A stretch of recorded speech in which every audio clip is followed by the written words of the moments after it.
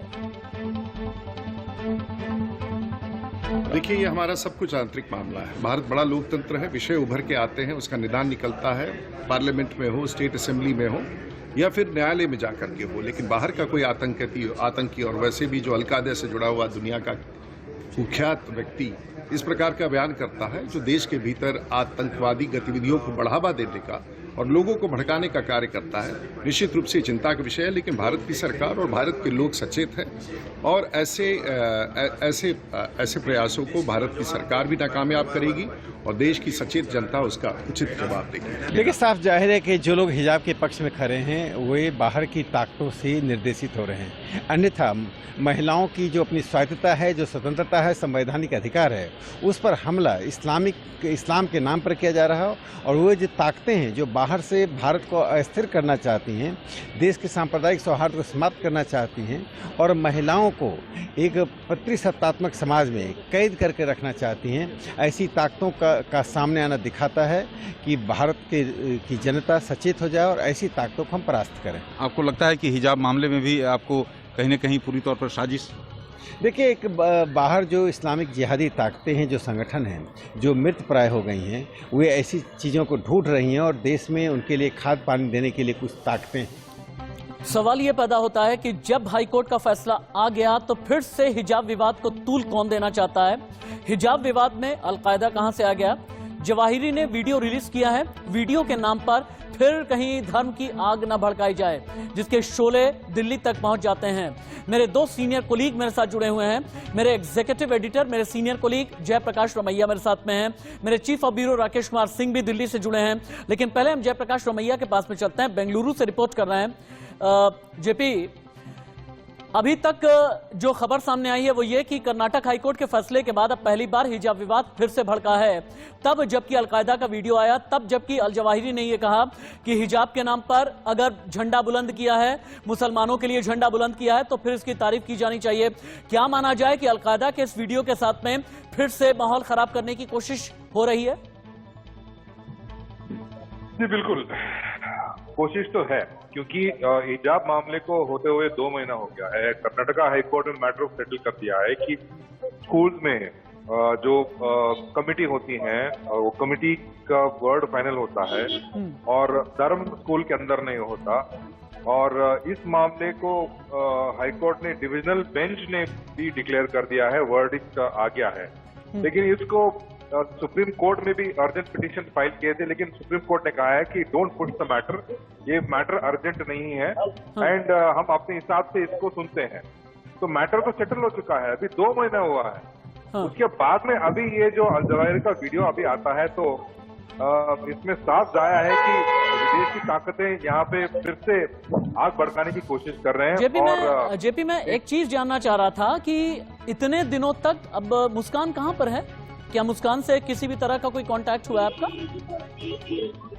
मुस्कान ये मंड्या डिस्ट्रिक्ट है जो मैसूर की तरफ आता है, वहाँ एक कॉलेज में पढ़ती है वो लड़की। और एग्जाम्स अभी हाल ही में एग्जाम्स खत्म हुए हैं। 5 पेपर में से 2 पेपर में उन्होंने एब्सेंटी थे और पेरेंट्स का भी बयान आया है कि किसी और इंस्टीट्यूशन के लिए एडमिशन के लिए जा रही है वो लड़की। और पेरेंट्स का ऑन रिकॉर्ड ये स्टेटमेंट यही है कि उनकी बच्ची खाली पढ़ने के लिए जाती है और रिलीजन जो है वो आपस का मामला है और they don't want to comment on this issue, they are not politicians, they do not want to politicise the issue. हालांकि जो उडुपी में जब हुआ ये इंसिडेंट हिजाब का, वहां पे 4 स्टूडेंट्स ने ऑर्केस्ट्रेट किया इसको और इसके पीछे था इस्लामिक स्टूडेंट ऑर्गेनाइजेशन जो इन लड़कियों को ऑर्केस्ट्रेट करके ये किया गया था।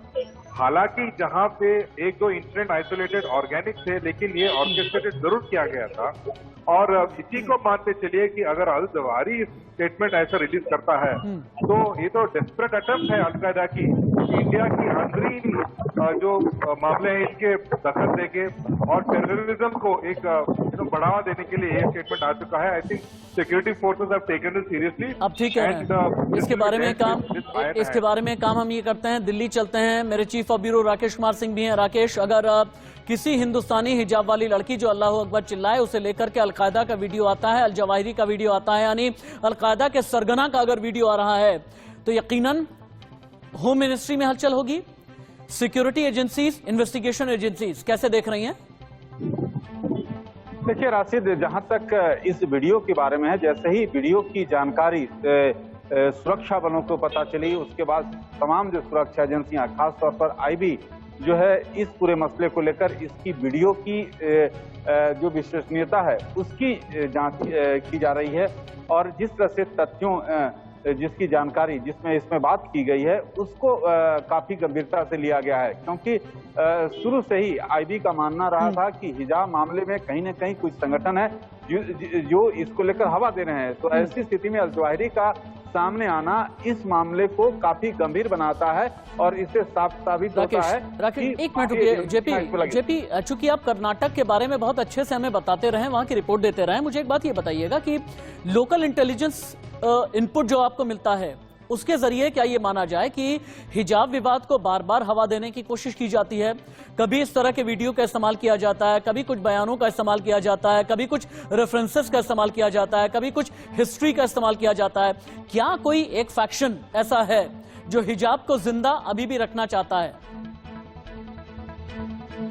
बिल्कुल, देखिए आप हाल ही में देख रहे हैं कि क्या क्या मसले आ रहे हैं कर्नाटक में, स्पेशली कर्नाटक तो इलेक्शन ईयर में है अभी और पहले हिजाब हुआ उसके बाद में हलाल मीट हुआ, और उसके बाद में हमने देखा कि नॉन हिंदूज को टेम्पल प्रेमाइसेस में जो इन्वोक किया गया है रूल, वो जो रूल तो कांग्रेस ने की थी 2002 में, अभी all of a sudden Congress उसको पॉलिटिकाइज करना चाहती है।